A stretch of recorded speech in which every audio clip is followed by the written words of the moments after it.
할렐루야, 참 좋은 저녁입니다. 저는 오늘 여러분들과 함께 사도행전 8장의 말씀을 함께 보려고 합니다. 오늘 저는 함께 읽으신 사도행전 8장의 말씀을 가지고 잘못된 시작이라는 제목으로 말씀을 한번 생각해 보려고 합니다. 어떤 시작이요? 잘못된 시작이요.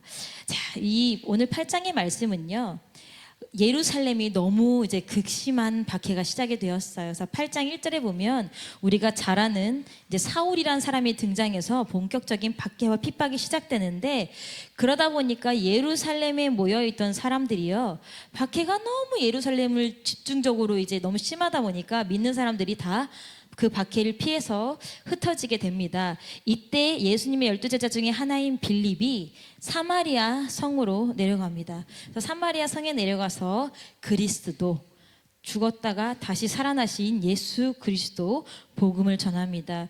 빌립이 복음을 전할 때 그 복음이 전해지는 그 현장에 많은 사람들에게 붙어있던 귀신이 떠나가기도 하고, 병든 사람이 고쳐지기도 하고, 중풍병자와 안진뱅이가 낫고, 얼마나 대단했는지 우리가 읽은 그 본문 말씀 앞에 보니까 그 성에 큰 기쁨이 있더라라고 기록이 되어 있더라고요.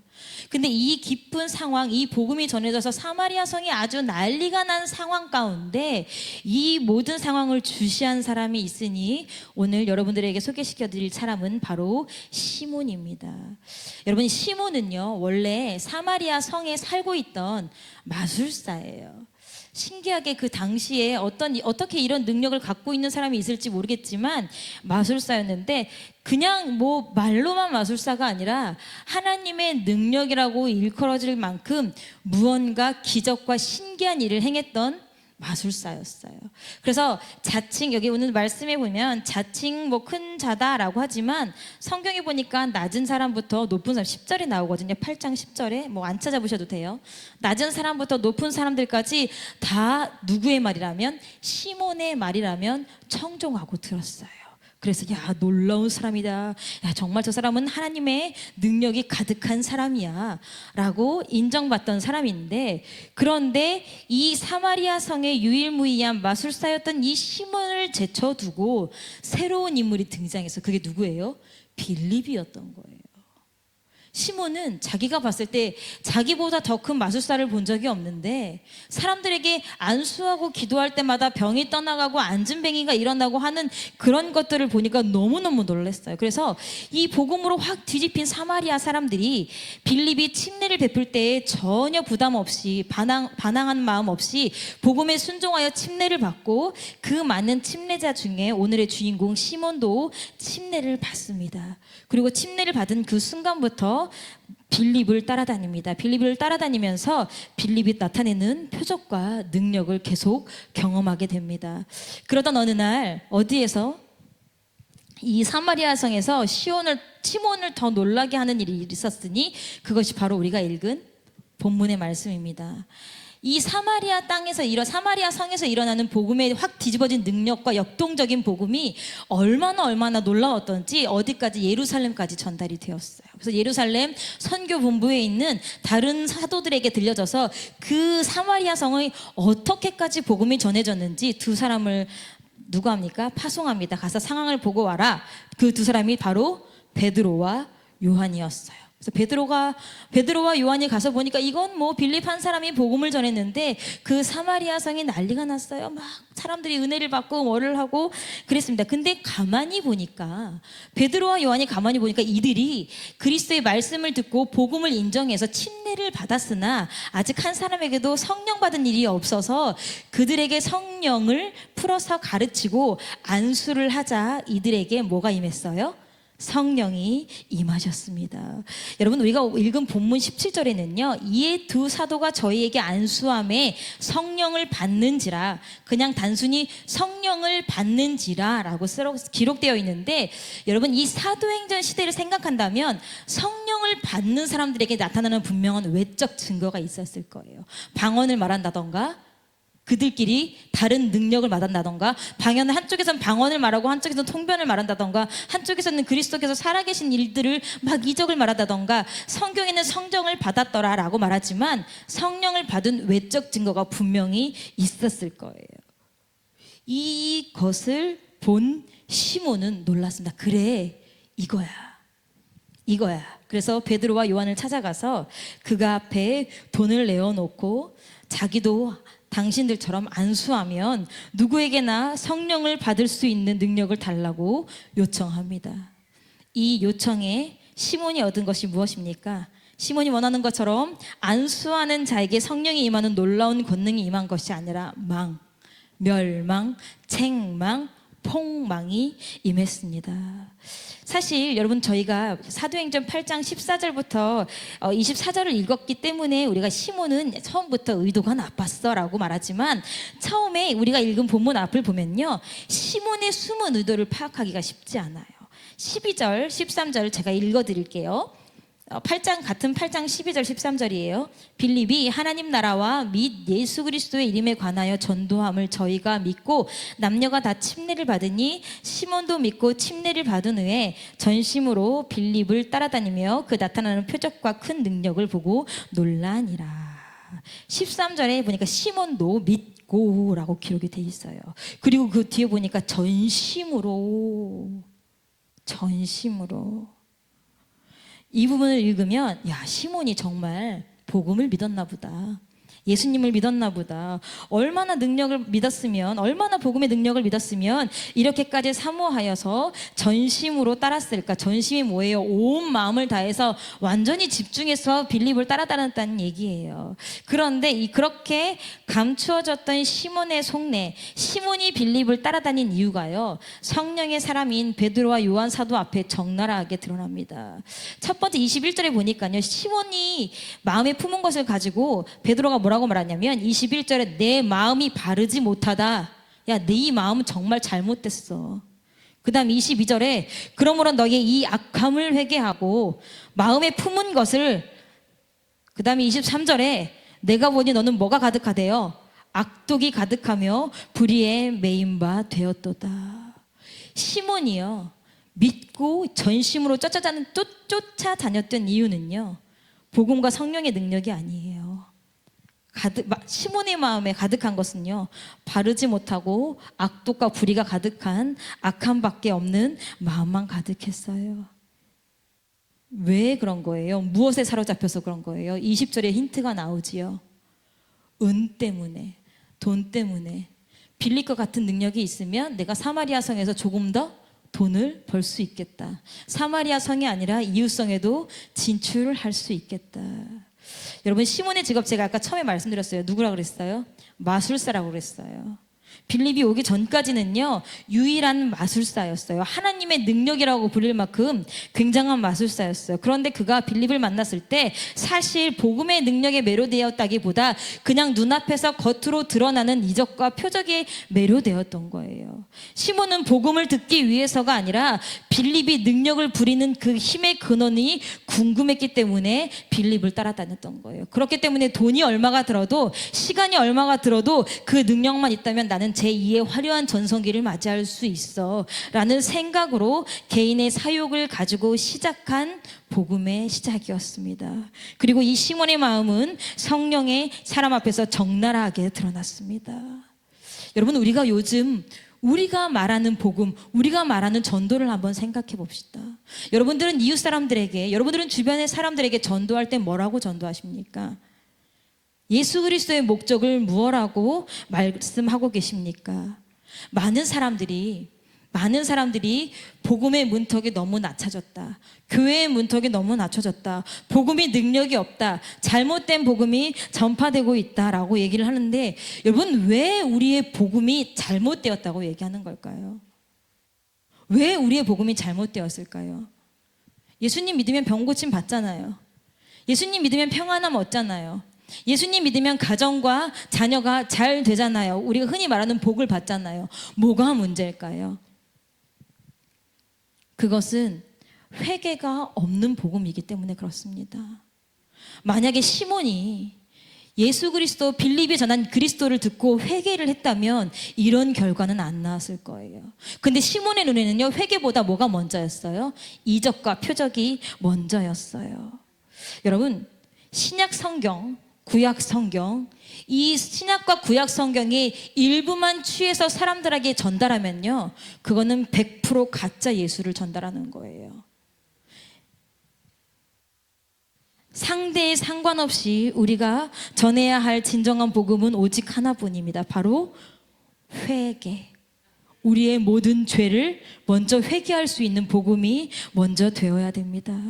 그런데 여러분 생각해 보세요. 요즘 우리가 복음을 전하는 방식은요, 우리가 전도를 하는 방식은요, 일단 사람을 교회에 먼저 오게 합니다.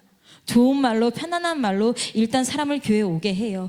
교회에 오게 하고 한 며칠 지나서, 몇 주 지나서, 몇 달 지나서, 혹은 기회가 되면 그 사람에게 회개할 수 있는 무엇? 기회를 제공합니다. 근데 여기서 오류는요, 여러분 한번 생각해 보세요. 자신이 이미 구원받았다고 믿는 사람이 구원을 얻기 위한 회개를 할까요? 여러분, 이미 하나님은 너를 사랑하셔라는 복음에 점철된 사람이 이미 이 모습 그대로도 나를 충분히 사랑하시는데 내가 다시 회개해서 하나님 뜻에 맞춰야 될 필요성을 느낄까요? 여러분, 그리스도의 관계의 시작, 복음의 시작은 회개로부터 출발합니다. 하나님과 관계를 시작하는 그 첫 번째 단계는요, 거룩함을 덧입었을 때 그 관계가 시작되는 거예요. 근데 많은 사람들이 복음을 전할 때 뭐라고 해요? 하나님은 너를 사랑하셔, 있는 모습 그대로 오렴. 우리 아이들도 마찬가지예요. 제가 저희 주일학교 아이들에게 전도서 말씀 가지고, 잠언 말씀을 가지고 설교한 적이 있습니다. 얘들아, 하나님은 사람을 사랑하시니 네, 사랑하세요. 그러면 얘들아, 하나님은 사람을 절대 미워할 수 없으시니 네, 하나님은 사람을 사랑하셔서 절대 미워할 수 없어요. 그런데 여러분, 잠언에 보면, 전도서에 보면 하나님이 싫어하는 예 7가지가 있다고 분명히 기록되어 있어요. 그럼 하나님이 싫어하시는 그 거짓, 음란 뭐 이런 일들은 사람을 통해서 일어나나요? 아니면 공중에 그냥 흩어져 있나요? 사람을 통해서 일어나요. 그러면 음란과 게으름과 그런 것들을 부리는 그 사람을 회개하는 복음이 없이 너는 있는 모습 그대로 하나님이 사랑하신단다, 너는 특별하고 소중한 존재야, 이런 복음에 점철되어 있는 사람이 회개하겠습니까?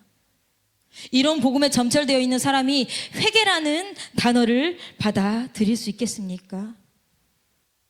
여러분, 신약 성경은요, 회개가 없이는 구원이 없다고 분명히 말합니다. 세상과 관계를 맺은 채로는 예수님과 결혼할 수 없습니다. 여러분들, 여기 많은 분들이 기혼자세요. 여러분들의 결혼이 깨끗하고 거룩한 이유가 뭐예요? 미혼인 남녀와 미혼인 여자가 만났기 때문에 결혼이 깨끗한 거잖아요. 제가 얼마 전에 뉴스를 하나 봤는데 두 부부가 이혼을 한 거예요. 이혼을 했는데 너무 아무튼 이혼을 했는데 나중에 와이프가 알고 보니까 남편이 이혼한 지 6개월 만에 재혼을 하고 자녀를 낳았어. 그러면 그건 뭐였던 거예요? 불륜이었던 거예요. 아무리 이혼하고 새롭게 결혼을 했었어도 어디에서 출발한 거예요?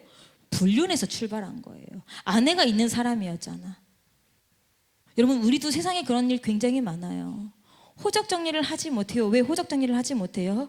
앞에 있는 옛 과거가 지워지지 않았기 때문에 호적 정리가 안 되는 거예요. 여러분, 호적 정리 하셨습니까? 영적인 호적 정리 하셨냐고 물어보는 거예요.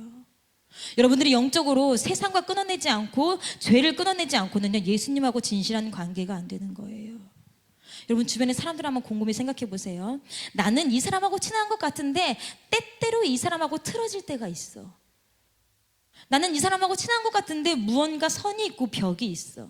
나는 이 사람하고 친한 것 같은데 심지어 배우자일 때도 있어요. 나는 저 사람을 너무 사랑하는데 때때로 나를 불편하게 할 무언가가 있어. 여러분, 그러면 그 관계를 지속하시겠습니까? 쉽지 않죠. 특히 그것이 배우자라고 한다면 더 쉽지 않습니다.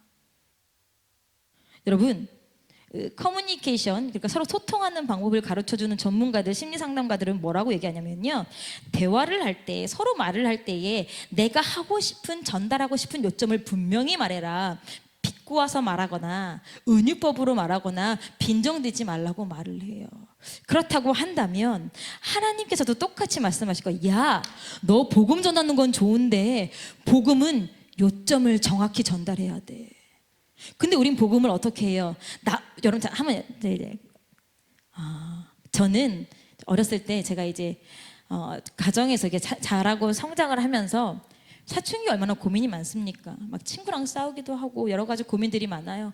그래서 그 고민 때문에 누군가에게 막 이렇게 물어보고 싶기도 하고 상담하고 싶잖아요. 이렇게 막 물어보고 싶은데 주변에 물어볼 사람이 없었어. 왜냐면 엄마 아빠한테 얘기하면 답은 두 개야. 회개하고 기도해. 엄마 있잖아, 나 요즘 마음이 너무 쓸쓸해. 우리 아빠 회개하고 기도해. 나 있잖아, 친구가 너무 꼴보기 싫어서 먼저 회개하고 기도해. 회개하고 기도해. 근데 여러분 잘 생각해 보세요. 여러분들이 만약에 회개하고 내가 그리스도 안에서 자유롭고 새로운 신분을 가진 게 너무 기쁘고 감격스럽다면 분명히 상대에게도 회개를 전할까요? 전하지 않을까요? 근데 우리가 왜 전도를 하면서 예수 그리스도 믿고 회개해서 천국 가세요라고 쉽지 않냐면 나도 실은 회개가 뭐하니까? 부담스러우니까, 어려우니까, 저 사람이 싫어할 것 같으니까. 왜? 내가 불편하고 싫으니까. 그러니까 우리가 복음에 무엇? 요점 없는 복음을 전합니다. 회개가 없이 얻은 구원은요, 가짜 구원이에요. 회개, 거룩함은요, 예수님과 참된 친밀함 속으로 들어가는 입구입니다. 여러분, 복음과의 시작이 잘못되었다는 것은요, 예수님과의 시작이 잘못되었다는 것이에요. 시작이 잘못되었던 시몬, 그런데 성경에 보니까 전심으로 따라다녔어요.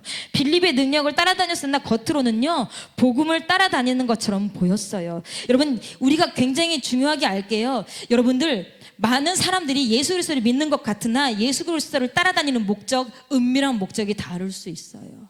이런 사람들은요, 어쩌다 실수하지 않아요. 예수님과 관계를 깊이 맺은 사람들은요, 가끔씩 실수하지 않아요. 그들은 습관적으로 하나님의 말씀을 외면하거나 무시하거나 거역합니다. 하나님을 알지만 하나님 말씀의 권위에 절대 복종하지 않습니다.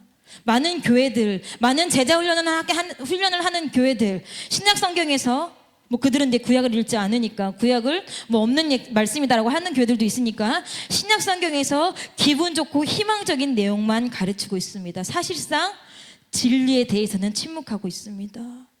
불난 집에 갇혀 있어요. 천장이 무너져요. 기둥이 쓰러져요. 그런데 뭐합니까? 아무도 탈출하려고 하지 않고요, 다른 사람의 탈출도 돕지 않아요. 지붕과 담이 무너져 내리는데 계속해서 야, 복 받았어, 괜찮아, 우리 편할 거야, 우린 함께면 뭐든지 이길 수 있어, 서로에게 격려하고 서로에게 사랑을 표현하고 있습니다. 그리고 그런 말들만 원하고 있습니다. 몇 년 전에 죄송하지만 목자 모임 시간에 이제 목사님께서 굉장히 오래전에 제가 기억나진 않지만 어떤 그 노벨 평화상 받으신 그 대통령 계시잖아요. 그 대통령 당선되실 때부터 우리나라 10년, 20년 뒤에 그게 좌경화 될 거다, 이렇게 될 거다, 막 이런 얘기 말씀하실 때 정말 너무 듣고 싶지 않았어요. 왜? 두려우니까, 무서우니까. 애써 외면한 거예요. 여러분, 외면한다고 진실이 아닙니까? 외면한다고 우리 안에 일어나지 않습니까?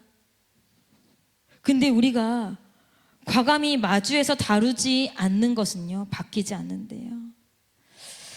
제가 이제 유명한 사람은 아니지만 에드먼드 버크라는 사람이 이런 말을 했는데 굉장히 제가 공감이 가서 여러분들에게 읽어드릴게요.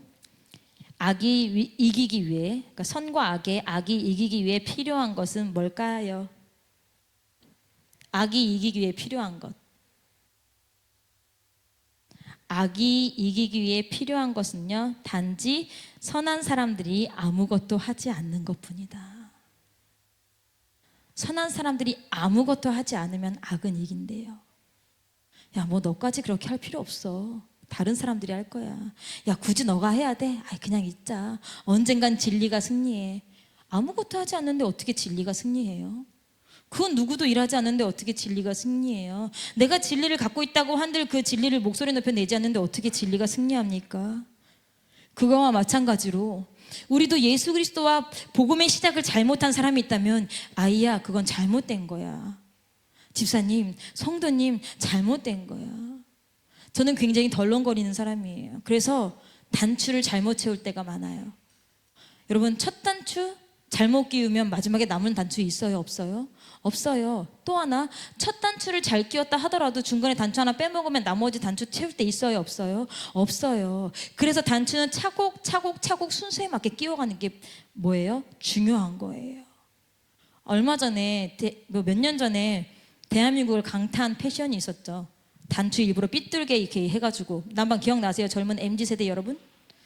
이렇게 난방 이렇게 단추 삐뚤게 채워가지고 이렇게 삐뚤게 입는 게 유행이었어. 내가 모든 유행은 다 이해하지만 단 두 가지의 유행은 이해를 못하겠어. 저도 되게 젊은 사람인데 이 단추 삐뚤게 입어가지고 이렇게 막 옷 이렇게 난방 이렇게 입는 거랑, 그다음에 왼쪽 몸통하고 오른쪽 몸통하고 색깔 다른 거랑. 나는 난방도 그렇고 오른쪽 몸통 왼쪽 몸통 왜 한 몸통에 색깔을 다르게 입지? 난 그게 이쁜가? 야, 이건 정말 성경 말씀을 제대로 반박하는 시대다. 두 가지로 짜놓도 입지 말라고 했는데 왼쪽 몸통 오른쪽. 야, 어쨌든 뭐 그 얘기하려고 했던 거 아니니까. 자, 여러분, 진리가 빠진 사랑은 전혀 사랑이 아닙니다.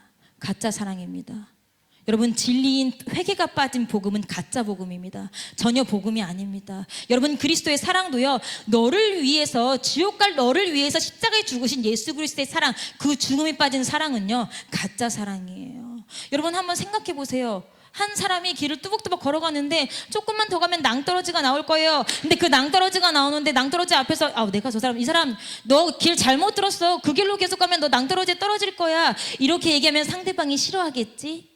나만의 고집을 한다고 편협하게 생각하겠지? 그러니까 그냥 그래, 조금 용기 내서 걸어보렴, 잘 가보렴. 맞는 얘기입니까? 무엇이 사랑이에요? 그 절벽에 떨어지지 말라고 끌어당기는 게 사랑 아닙니까? 말 안 듣고 가면 어떻게 해서라도 뭐합니까? 여러분, 사실 흔히 있는 일이, 자살하려고 뛰어내린 사람 구치려 놓으면 그 사람들이 고맙다고 하소연합니까? 자살하려고 물에 콱 뛰어들었어, 자살하려고 목을 매달았어, 이웃이 됐든 경찰이 됐든 누가 왔든 구조해요. 구조하면 나를 왜 살렸어요? 막 난리 치지만, 그러면 자살할 사람이니까 죽게 내버려 두자고 하고 뒤짐지고 보실 분 여러분들 중에 계세요? 없어요. 일단 살리고 보는 거예요. 그 사람의 욕을 먹든 쥐어 뜯기든 무슨 원망 불평을 듣던 일단 살리고 보는 거예요. 왜? 사람의 양심이란 건 그런 거예요. 근데 요즘 세상은 어때요? 죽는 거 뻔히 아는데, 망하는 길 뻔히 아는데 하지 말라는 거예요. 말하지 말라는 거예요. 그냥 잘했다고 말하라는 거예요. 그게 무슨 법이에요? 차별금지법이잖아요. 불편하게 말하지 말라는 거예요. 저 아이는 저 아이 뜻대로, 저 사람은 저 사람 뜻대로 살게 가게 두라는 거예요. 여러분, 이것이 진정한 사랑입니까? 아름다운 말, 위로의 말, 그리고 따뜻한 말로 가득 포장해도요, 결국 죽어가는 것을 알고 있었으나 말하지 않았다면요, 그건 죄예요. 사랑이 아닙니다. 반드시 말해야 될 진리를 말하지 않았잖아요. 몰라서 말하지 않은 게 아니잖아요. 그 진리를 알고 있었지만 말하기 주저한 거잖아요. 우리는 잘못된 시작을 하고 있는 사람들에게 분명하게 진리를 전해야 합니다. 조금 늦었더라도 두 번째 시작이라도 바르게 할 수 있도록 전해야 합니다. 여러분, 고린도전서랑 고린도 후서를 읽어보면요, 바울이 고린도 교회에게 권면하는 말투가 아니에요. 굉장히 호떡지면, 야! 내가 다시 가면 너희를 어떻게 할 거야? 가만히 두지 않을 거야. 고린도 그 전후서를 읽어보면, 야, 바울은 이 교회에 목회자가 없는 것도 아닌데 왜 본인이 이렇게 독단적으로 나서서 이렇게까지 하나? 너무 율법적인 거 아닌가? 야, 너무 고집쟁이다, 너무 강성이다 라고 여겨지기도 하지만, 여러분, 그건 전혀 사실이 아닙니다. 바울이 진리로, 정말 진짜 복음으로 그들을 질책하고 경고하고 회개를 촉구한 것은 얼핏 보면 너무 딱딱한 것 같고 너무 심하게 말하는 것 같고 너무 강한 것 같으나 사랑 없는 것처럼 느껴질 수 있어요. 그렇지만 그의 말 한마디 한마디에는 하나님의 참된 사랑이 가득했습니다. 왜? 죽지 말라고, 그대로 망하지 말라고. 여러분들, 지금 세상을 여러분들 보시면 예전에는 저희가 TV에 9시마다 모든 가족이 뉴스를 봤어요. 혹시 여러분들 지금도 가정에서 뉴스를 보시는 가정 계신가요? 우리 집은 뉴스를 봅니다. 아무도 뉴스 보시나요? 네. 그럼 혹시 신문을 읽으시는 가정 있으신가요? 우리 집은 신문을 봅니다. 저는 어렸을 때 저희 아빠가 굉장히 불공평하다고 느꼈던 게, 제가 이 말씀드렸잖아요. 언제까지? 고등학교 3학년 때까지 너는 어린이니까. 저희 때는 왜 웃으시지? 저희 때는 하루 종일 TV가 나오는 시대가 아니었어요. 스카이라이프가 나오고 하루 종일 TV가 나왔는데, 저희 때는 하루 종일 TV가 안 나오는 시대라 아침 11시쯤 넘으면 동해물과 하고 이제 화면 조정 화면이 나오고 4시 반 KBS 하나 둘 셋 이것을 시작으로 다시 TV가 나와서, 낮엔 TV가 안 나왔죠. 근데 저희 아빠가 저희한테 너네들은 어린이니까 어린이 프로만 봐 라고 해서 저희들은 7시까지만 TV를 볼 수가 있었어요. 근데 이 어린이니까 어린이 TV만 봐 했는데, 이게 언제까지냐면 고등학교 3학년까지 이어진 거야. 그래서 난 7시까지 세일러문까지밖에 못 본 거야. 그래서 내가 이제 20살이 됐어. 수능을 딱 보고, 아빠 저도 이제 성인이니까 시간을 늘려주십시오. 저도 이제 증도 있고 성인이니까 월화 드라마, 수목 드라마 보고 싶습니다. 아니야, 자녀는 부모 앞에 늘 어린이야. 7시까지만 봐. 말도 안 되는 이론으로. 그래서 7시까지만 봤어요. 7시까지만. 그래서 아무튼 그런데 그래놓고 아빠도 너희 때문에 TV 안 보자. 근데 저희 아빠가 빼놓지 않고 보시는 게 9시 뉴스와 신문이었어요. 그럼 어린 마음에 그것도 TV라고 9시에 모여서 뉴스를 같이 보는 거예요. 그 뉴스 끝나고 짤막하게 지나가는 선전이라도 보려고. 그래서 저는 어렸을 때도 뉴스를 보면서, 아, 지금 시대가 이런 게 문제구나. 시대가 이런 게 문제구나. 아, 요즘에 이런 일이 있어? 아, 이렇구나. 어렸을 때 어렴풋이 정확하게 다 단어를 이해하진 않지만 알았어요. 근데 요즘에는 뭐를 하지 않아요? 뉴스를 보지 않아요. 세상에 관계된 것도 내가 셀렉해서 선택해서 내가 보고 싶은 것만 봐요. 어른들이 이러니 아이들이 뉴스를 접할 기회가 있나요? 뉴스를 접할 기회가 없어요. 그러니까 내 앞, 뒤, 옆에서 일어나는 일이 아니면 세상이 안전하고 아무 일 없다고 여겨져요. 그런데 내 앞, 뒤, 좌우, 옆에 사람이 문제를 일으키면 그때부터 세상은 문제인 거야. 세상이 망해가고 있어 막 이래. 근데 원래 세상은 망해가고 있는데, 여러분 지금 세상을 정확하게 보셔야 돼요. 정확하게 보시고 아이들에게도 진리를 정확하게 알려주셔야 돼요.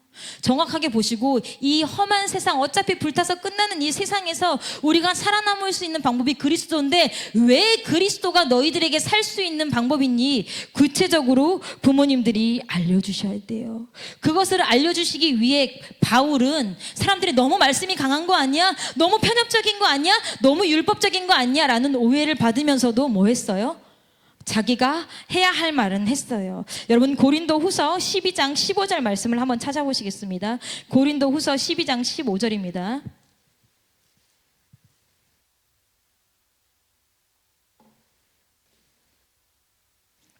찾으셨으면 우리 김학선 집사님 읽어주시겠습니다. 내가 너희 영혼을 위하여 크게 기뻐함으로 재물을 허비하고 또 내 자신까지 허비하리니 너희를 더욱 사랑할수록 나는 덜 사랑을 받겠느냐.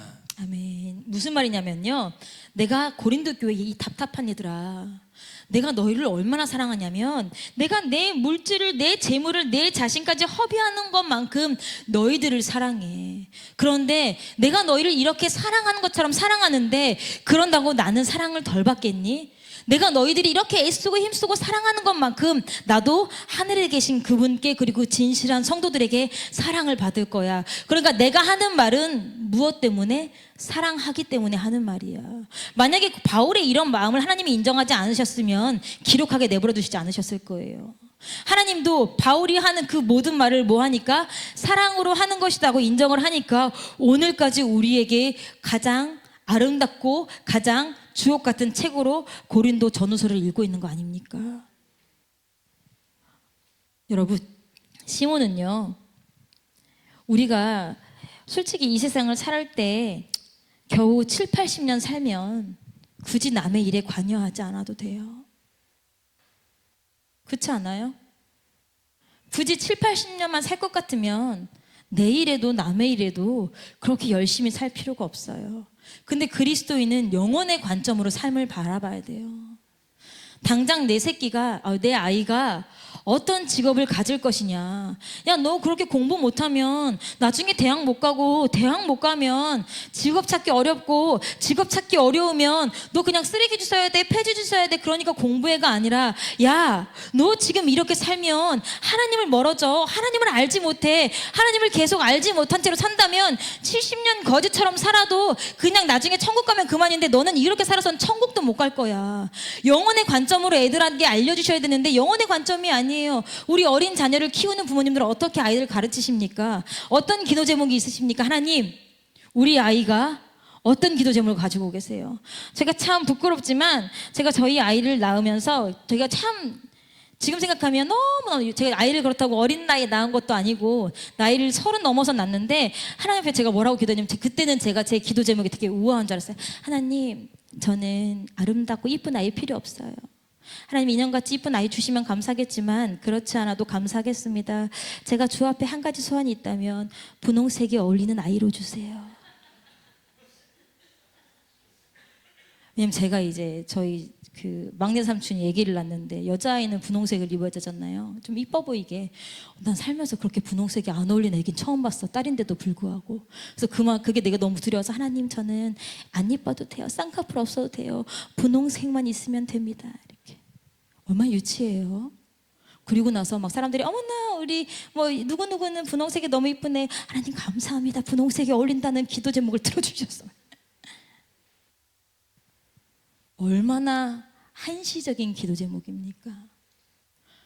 물론 그 아이의 구원을 위해서도 기도했지만, 여러분, 영혼을 바라보면 이런 기도 제목이 가당합니까? 여러분들은 자녀를 위해 어떤 기도를 하고 계십니까? 영혼의 삶을 놓고 기도하고 영혼의 삶을 놓고 가르치십니까? 아니면 일단 이 세상에서 멋진 삶을 위해서 이야기하십니까? 범쓰기, 홍서준이, 너희들은 영혼의 삶을 위해서 공부하고 있니? 아니면 현실의 삶을 위해서 공부하고 있니? 영혼의 삶을 준비하셔야, 그래야 우리에게 진리가 필요한 거예요. 영혼의 삶을 바라보지 않으니까 진리가 필요 없습니다. 여러분, 지옥은 실제합니다. 요즘 그 한간에 굉장히 세상을 후려치고 있는 책이 있어요. 제목은 알려드리지 않을 거예요. 궁금하셔서 검색하시면 인기가 높아질 테니까 나중에 저에게 오시면 제가 책 제목을 알려드릴게요. 그러나 쓰레기 같은 책이니 사보지 말아주시기 바랍니다. 지옥은 실제하지 않는데요. 성경 어디에도 지옥은 나와 있지 않대요. 예수님께서 직접 말씀하신 그 지옥에 관한 책도요, 비유일 뿐이지, 성도들에게 비유일 뿐이지 실질적으로 성경을 통해서 지옥이 있다는 걸 확신할 근거가 없다는 책이 나왔어요. 여러분, 신앙생활 내 멋대로 하고 싶은 사람들에겐 굉장히 빅뉴스 아닙니까? 굉장히 복음이지 않습니까? 근데 여러분, 지옥은 실제합니다. 단순히 비유나 잠깐 벌을 받고 나오는 장소가 아닙니다. 그곳에 가는 사람들은 계시록의 말씀에 보니까 세세토록 밤낮 괴로움을 받는데요. 세세토록이 무슨 뜻이에요? 우리 어린아이들도 다 알아요. 영원토록 밤낮 괴로움을 받는다는 거예요. 우리가 지옥에 관한 예수님의 말씀과 바울의 말을 무시할 수 있습니까? 절대 무시할 수 없어요. 무시하는 사람은 뭐예요? 더 큰 지옥에 들어갈 거예요. 여러분, 하나님은 원래 우리가 말씀을 들어서 알잖아요. 사람 들어가라고 만들어 놓은 데가 아니에요. 누구 들어가라고 만들어 놓은 데예요. 마귀하고 그 마귀를 따르는 쫄개들 들어가라고 만들어 놓은 지옥이에요. 근데 그 지옥에 누가 성큼성큼 들어가요? 하나님이 자신의 형상과 모양으로 자신의 생기를 불어서 성령을 넣어서 만든 사람들이 마귀에게 속아서 마귀의 모습을 덧입고선 지옥으로 성큼성큼 들어가니까 하나님께서 그 모습을 볼 수 없으셔서 예수라는 자신의 독생자 아들을 보내시고 십자가에서 이루 말할 수 없을 만큼 세상에 어떤 그 고통의 형용사로도 표현할 수 없을 만큼 정말 나중에 하나님이 얼굴을 돌리실 것만큼 처참하게 예수 그리스도를 찢어 죽이셔서 만드신 탈출구가 바로 복음이에요. 유일한 탈출구라고요. 그런데 그 유일한 탈출구를 상대방이 싫어하지 않을까봐, 내 아이가 듣기 싫어하지 않는다고 그 탈출구는 빼버리고 다른 복음만 전하자요. 그러니까 그렇게 전도된 사람들이 첫 번째 제대로 된 시작을 할 수 있겠느냐, 여러분들에게 묻고 있는 거예요. 한간에 많은 교회들이, 많은 교회는 아니지만 어떤 교회가, 우리 변전도사님도 설교하셨지만 교회에 뭘 만들었어요? 흡연실을 만들었어요. PC방을 만들었어요. 그 마음을 모르는 건 아니지만 회개할 필요 없어요. 그냥 교회에 오세요. 그런 사람들이 뒤늦게라도 회개하면 감사하겠지만 이미 교회에서 복음 안에서 허용되고 포용되었는데 뒤늦게 회개하겠습니까? 여러분, 우리 담임 목사님처럼 그렇게 회개하라 새벽 저녁 주일 낮 밤 수요일 막 금요일처럼 언제든, 솔직히 여러분, 목사님 설교 말씀 무슨 말씀인지 몰라서 나오십니까? 우리 목사님 오늘도 회개하라는 말씀 하실 거야. 그럼에도 불구하고 회개하지 않고, 회개하는 게 쉽지 않은 우리들인데 회개하지 않아도 돼요. 있는 모습 그대로 나오셔서 일단 복음 들으세요. 그 사람들이 회개하기 쉽겠습니까? 여러분의 시작은 무엇 때문에 예수님과 시작하셨습니까? 지금 이 수요일 밤에 앉아서 여러분들 신앙생활 하신다고 앉아 계시는데 신앙생활을 시작하게 하는 그 시작이 무엇이었습니까? 그런데 다들 여쭤보면 제가 한 사람 한 사람 마이크 대고, 권사님 왜 신앙생활 하세요? 왜 예수, 누구야? 집사님 왜 신앙생활 하세요? 물어보면 천국이라고는 할 거예요. 그렇죠? 천국이라고는 하지만 천국이라는 제목 아래 우리가 오르락 내리락 놀이동산에서 롤러코스터 타듯이 하고 있잖아요. 팍 올라갔다가 팍 떨어졌다가 자식이 속썩여요. 자식이 속썩인다고 내 구원이 훼손됐습니까? 사업이 쫄딱 망했어요. 사업이 쫄딱 망했다고 내 구원이 훼손됐습니까? 저 사람이 나를 음해하고 나를 오해해요. 너무너무 속상해요. 그렇다고 나의 구원이 훼손됐습니까? 당장 내일 먹을 이번 달 빠져나갈 카드값이 없어요. 그렇다고 카드값이 없어서 내 구원이 훼손됐습니까? 구원을 지키기 위해 신앙생활을 한다고 목사님 그렇게 말씀하시는데, 구원은 둘째 문제고 일단 이번 달 카드값 좀 해결해 주시기 바랍니다. 우리 아이 학교에서 문제 있다는데 그것 좀 해결해 주시기 바랍니다. 직장에 꼴보기 싫은 사람이 있는데 그것 좀 해결해 주시기 바랍니다. 목사님 하신 말씀, 신앙생활은 영향받으면 끝난다고 하셨어요. 여러분, 무엇인가 영향받아서 여러분들의 구원이 흔들리면 끝나는 거예요. 여러분, 구원 단단히 붙들고 계십니까? 오늘 본문으로 돌아가서 시몬을 다시 생각해 보겠습니다. 여러분, 시몬은요, 시작은 잘못됐어요. 마음이 아주 음흉했어요. 그렇지만 시몬은요, 복받은 사람이에요. 왜? 적어도 돌이킬 기회가 있었어요. 베드로와 요한 앞에 갔을 때 베드로가, 여러분, 우리가 이제 이 말씀을 이렇게 들어서 그러는 거지, 베드로가 야 이 새끼야 너 지금 뭐 하는 짓이야? 우리나라 말로 말을 하면, 야 너 하나님이 막 넌 죽을 거야. 너 망할 거야. 망할지어다. 야 너는 악해. 마음이 바른 게 하나도 없어. 막 그렇게 막 퍼붓습니다. 그렇지만 22절에 뭐라고 합니까? 그러므로 너 진짜 망할 거야. 너 진짜 잘못됐어. 그러니까 너에게 이 약함을 뭐 하래요? 회개하래요. 주께 뭐 하래요? 기도하래요. 그러면 혹 마음에 품은 것을 뭐 하여 주신대요? 사하여 주실 거래요. 만약에 시몬이 베드로와 요한을 만나지 않았으면 그 잘못된 시작 끝까지 따라다니다가 저도 다른 사람들처럼 빌립 따라다녔는데요. 근데 너는 빌립과 다른 사람을 따라다니는 사람들과 마음이 같지 않았어. 그렇기 때문에 너는 천국에 들어올 수 없어. 그제서야 알면 당황스러웠을 건데 그래도 베드로와 요한 앞에서 뭐 했어요? 책망은 들었지만, 완전 욕을 먹고 엄청 깨졌지만, 회개하라, 기도하라, 마음에 품은 것을 사하여 줄 것이다, 복음을 들을 수 있었어요. 그리고 나서 이 이야기의 결말이 어떻게 됩니까? 시몬의 간절한 독백으로 끝납니다. 24절 다 같이 읽어볼게요. 시작. 시몬이 대답하여 가로되 나를 위하여 주께 기도하여 말한 것이 하나도 내게 임하지 말게 하소서 하니라 하고 이 이야기는 끝이 납니다. 시몬이 돌아가서 회개했는지, 시몬이 돌아가서 마음의 모든 품은 것을 사함받기 위해 기도했는지는 나오지는 않아요.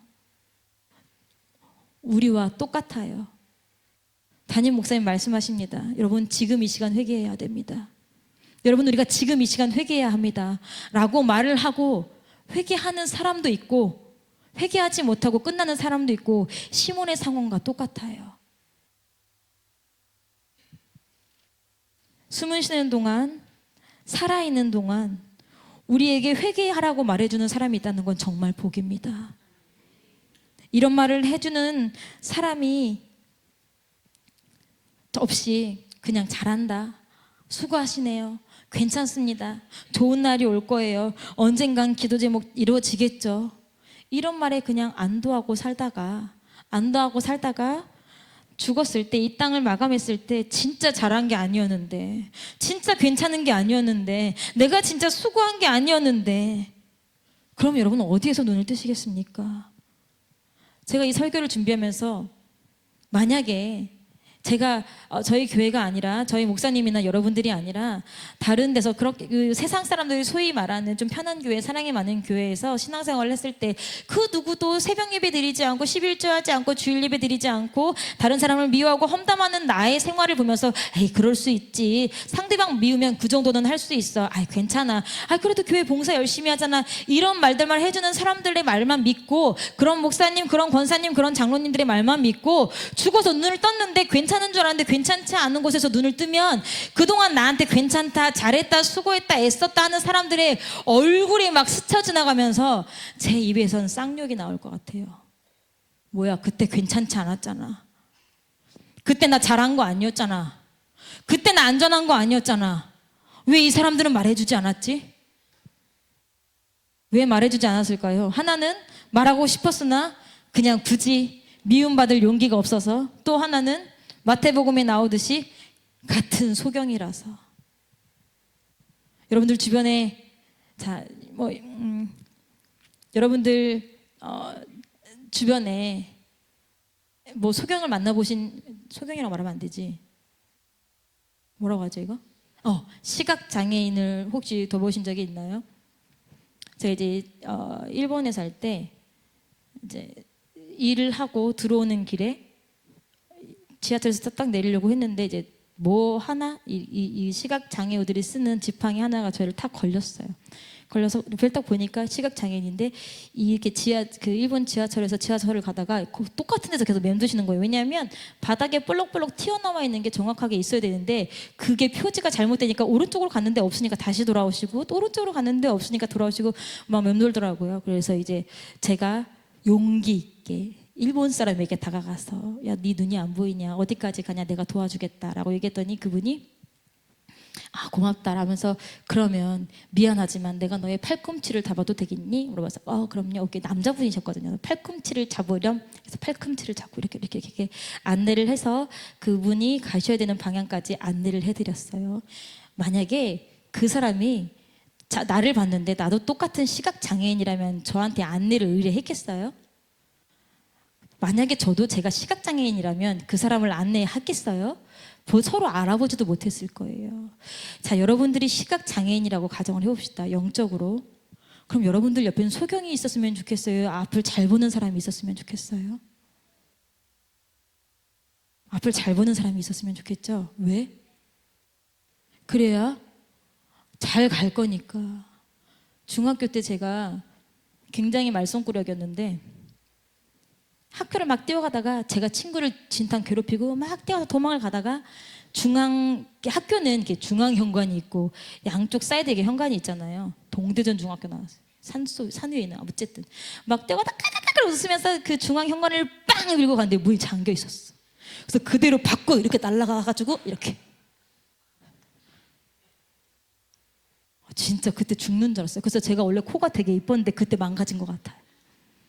어쨌든 그래서 막 친구들이 와가지고 막 이렇게 눈을 떠보니까 남자 여자 할 것 없이 야 119 신고해야 되는 거 아니야? 막 이래서 제가 이제 부시시 일어났는데, 눈이 있어도 급하고 유리창 이런 건 잘 안 보여요. 우리 예전에 처음으로 단기 선교 갔는데 꼬당! 어떤 집사님이 이렇게 커피 들고 들어오다가 유리창에 빵 부딪힌 거야. 유리창을 못 봐서 전면에. 근데 그분이 우리 교회, 청주에서 우리 교회 오신 지 얼마 안 돼가지고 다들 표신하게 못 웃겠는 거야. 그래서 못 웃고 막 얼마 아팠을 거야. 남들보다 키도 커가지고 그 얼굴이 선명하게 찍혔어. 저 유리창 위에 막 빠당 막 괜찮아요 이러고 들어오시더라고.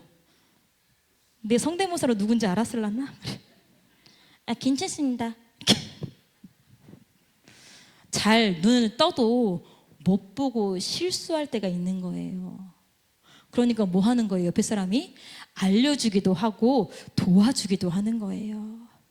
그래서 그 알려주고 도와주기 위해서 담임 목사님이 있고 목자가 있고, 그 다음에 영적으로 우리가 서로 교제하는 거예요. 그런데 서로 하하 우후 하하 호호 히히 할 때는 동료였다가 살짝 이런 얘기를 할 때는 no, 더 이상 들어오지 마. 더 이상 들어오면 확 때려버릴 거야. 더 이상 들어오면 너랑 연락 끊어버릴 거야. 라고 하니까 여러분 전 참 이제 개인적으로 주일학교를 맡고 있어서 이제 제가 주일학교도 담당하고 청년부도 이렇게 같이 하고 있잖아요. 제 마음속에 기도 제목이긴 한데 막 주일학교 애들은 제가 하고 싶은 대로 다 해버립니다. 너 일로 와, 이 자식아. 일로 와. 너 누가 그렇게 교회에서 떠다니래. 너 일로 와, 자식아. 너 누가 예배 시간에 그렇게 조르래. 너 한 번 더 조르면 저 사람이 진짜 뒤에 가서 바늘로 콕콕콕콕 찌를 거야. 너 다음에 한 번 또 졸면 다음 주 주일날 아이스크림 없어. 그래서 예배 시간에 저랑 이렇게 반주하면 애들이 이렇게 졸다가 이렇게 마주치거든요. 아이스크림. 막 이렇게 앉아 있어. 근데 우리 청년부들이 졸잖아요.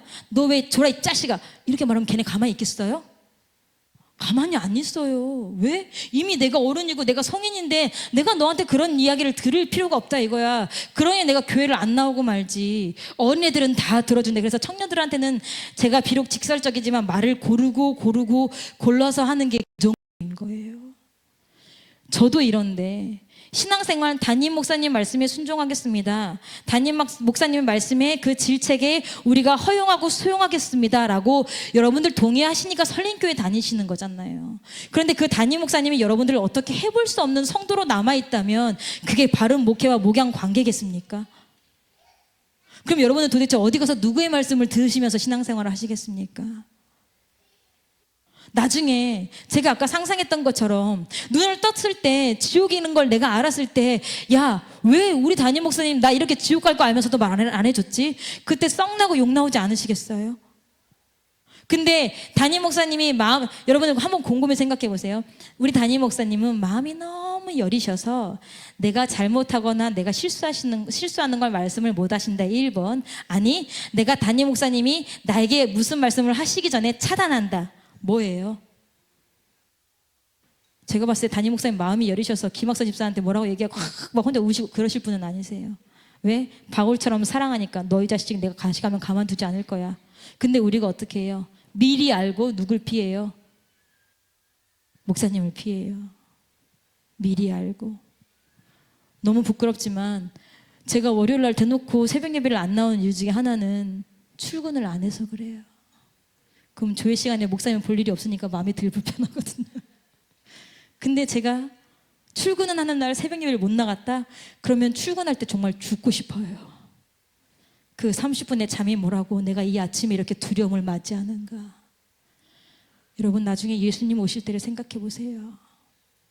내가 그것이 뭐라고 예수님 맞이하는 걸 이렇게 곤혹스럽게 하는가. 내가 그 어려움이 뭐라고 예수님 맞이하는 걸 그 어렵게 하는가. 여러분 저의 설교 제목은 잘못된 시작이었습니다. 늦었어요. 저 신앙생활 10년 했는데요. 20년 했는데요. 아니요. 10년, 20년 했었어도요. 하나님을 믿고 신앙생활을 하는 그 시작이 잘못되었다면 지금이라도 돌이키셔야 돼요. 그리고 두 번째, 내가 하나님을 바르게 복음으로 믿고 시작했으나 조금씩 변질되어서 지금 그 시작의 초점을 잃어버렸다면 다시 찾으셔야 돼요. 제가 개인적으로 8월 15일 날 연세교회 가서 저희가 기도회를 하고 마지막에 이용인지 김용인지 헷갈리는데 어쨌든 네스터 기도운동 본부 그분에게 이렇게 막 하셔서 뭐 빛과 소금 전파사가 아니라 뭐지? 복음사? 선교사 하실 분들은 일어나셔라 막 해가지고 이제 등록을 했어요.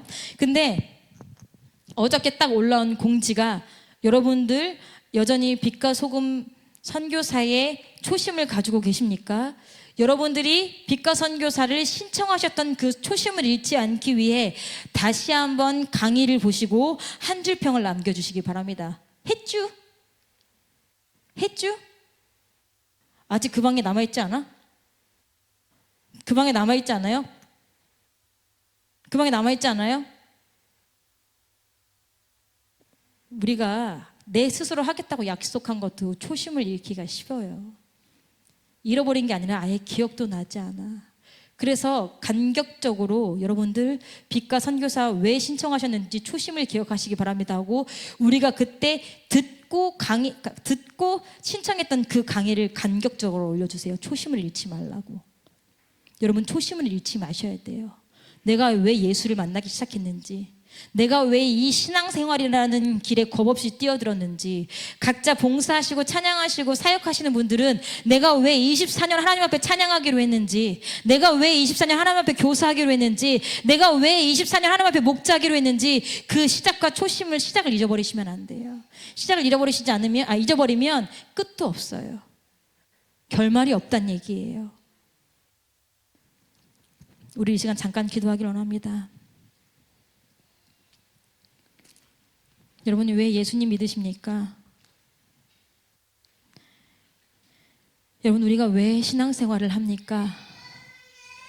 여러분, 우리가 무엇 때문에 오늘도 이 시간에 이 밤에 모여서 이렇게 시간을 낭비하는, 세상 사람들이 봤을 때 시간을 낭비하는 것 같은 시간을 보내고 있습니까? 여러분, 당당하게 천국을 위해서, 내 영혼의 구원을 위해서라고 말씀하실 수 있으신 여러분들 되셨으면 좋겠습니다. 하나님도 야, 너는 진짜 구원을 위해 쓰는구나, 야, 너는 진짜 천국을 위해 살고 있구나 인정하실 만한 여러분의 속내가 되셨으면 좋겠습니다.